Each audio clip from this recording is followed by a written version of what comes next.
everyone, I'm Randy Suarez, aka Silver Crochet. We're back here with another Sunday V2 reaction, reacting to the catastrophe failure of Dubai's man-made islands. Now, I am curious about this one. This one did come on by him, so I cannot wait to get into this. So, further ado, if you like any of my content, please like, comment, and subscribe to my channel. Like, comment, subscribe to Sunday V2. I will leave the original link to the video down below in the description. You can watch it uninterrupted, and let's get started. Dubai's man-made islands were supposed to look like this. Luxury, exuberance, and grandiosity. Instead, after 20 years of work and $13 billion, they make up an unimpressive scatter of sand with a few barely recognizable continents. Where did it all go wrong? When the idea came about in 2001, Dubai had limited coast left for waterfront property, setting into motion the plan of, well, creating more coastline through the introduction of 4 new coastal megaprojects. There was the World Archipelago and what was supposed to have been the universe surrounding it, the Palm Dira, the Palm Jebel Ali, and finally the Palm Jumeirah, which has since become the only successful development for a few notable reasons. Firstly, Actually, this is my first time ever hearing something like this.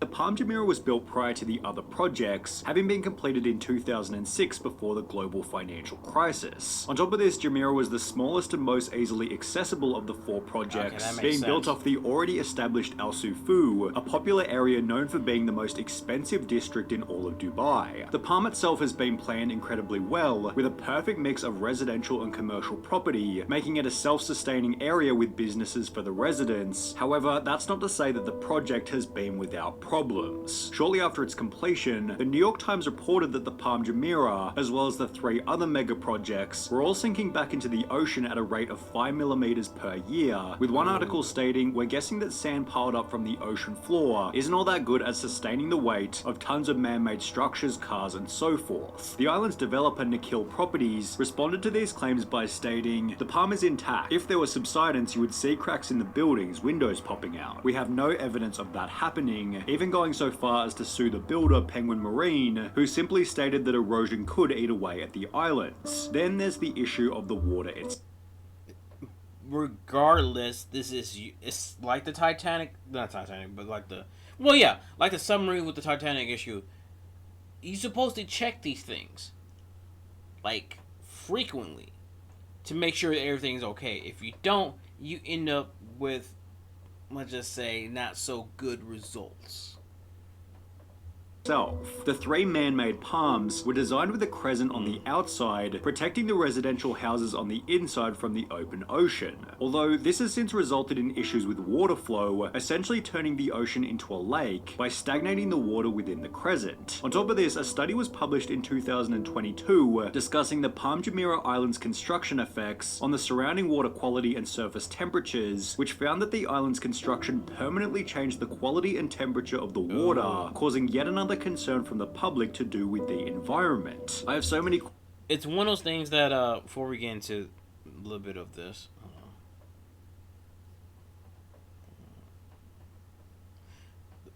I always say this, regardless, it's okay with progress. Progress is always fine, but progress needs to learn when to stop. People need to learn when progress is okay to progress, but learn when to stop so you won't mess things up.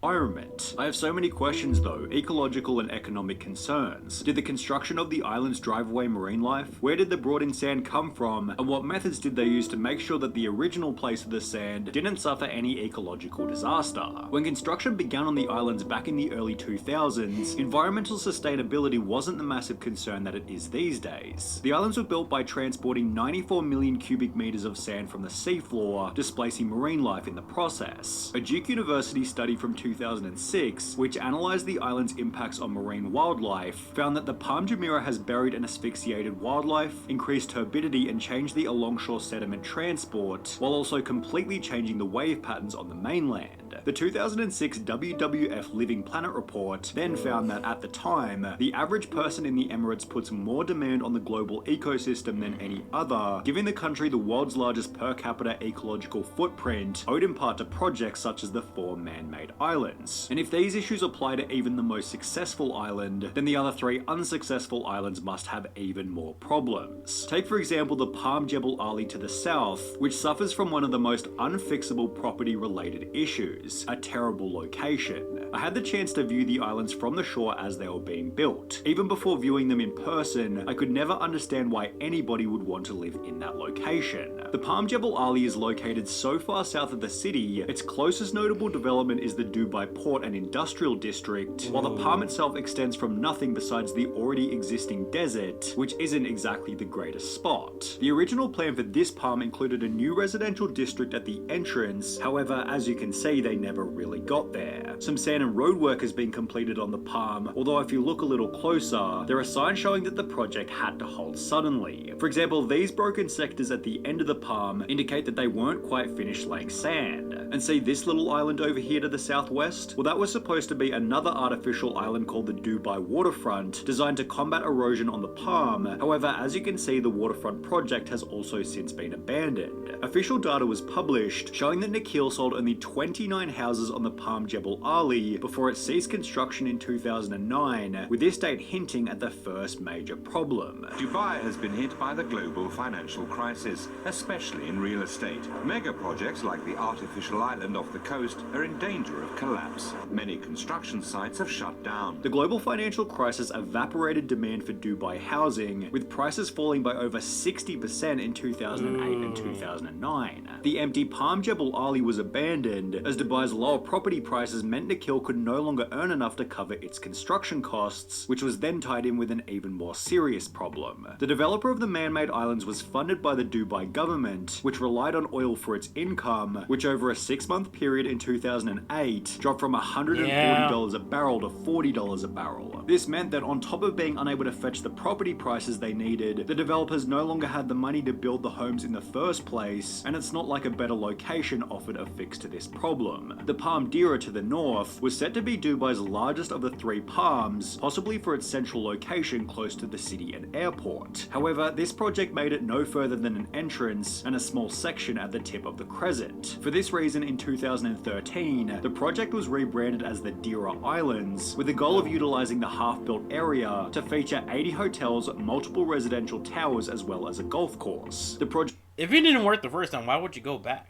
Why would you do it again?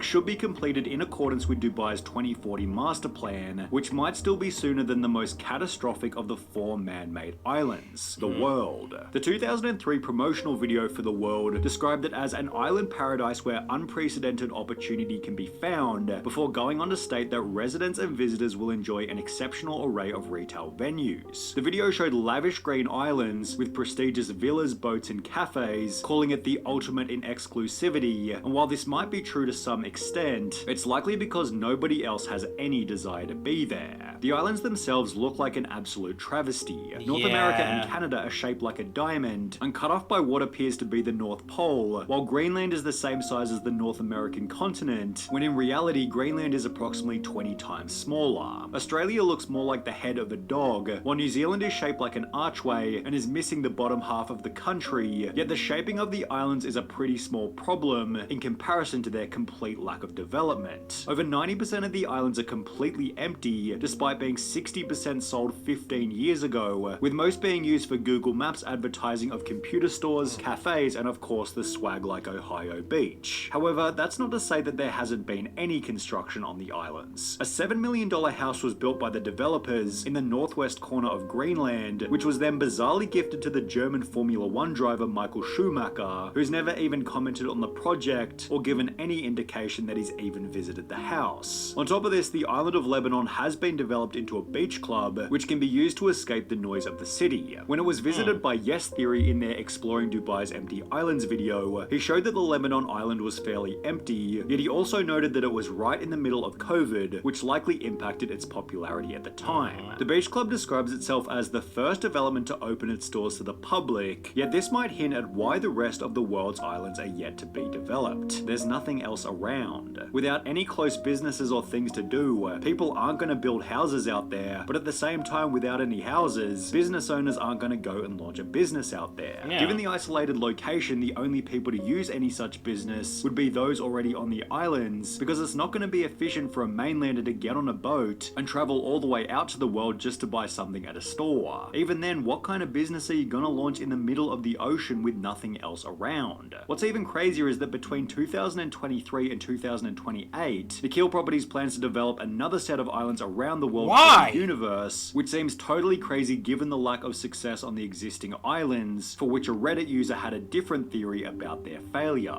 My understanding is that when the master developer sold the islands, you didn't just buy a plot of sand in the sea, you bought much more. The land was sold with infrastructure, and that included electricity, potable water, waste management for trash, waste management for sewage, transportation links, water taxis. When the master developer handed over the islands, they said, nope, you're on your own, none of the above. The reason why so few have built on their islands is because now they have them, they have to build their own power plants, desalination plants, water sewage treatment facilities, find someone to take all their trash, and provide all the transport to bring all their guests to and fro. Which makes more sense due to the fact that, like, you have to think of all this before you think, hey, it's a good idea to build places, build businesses, build housing on a basically an empty island with barely people showing up.